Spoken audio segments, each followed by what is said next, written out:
expectinga arizo stockings.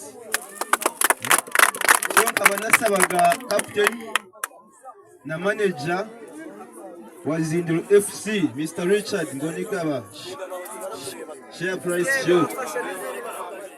Muze tubafashe, nenda kubafasha izingizi then honorable Sambiye nagira nkamfashe dukuri Ihene tuyigeze kuri captain na manager we.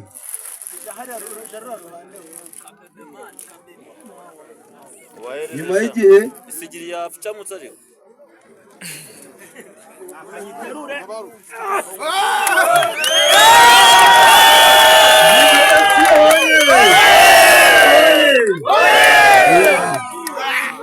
hakaba hariho n'ibahasha akaba ari byo twasezeranyije kuri uyu munsi nongeye kubatabarutsa.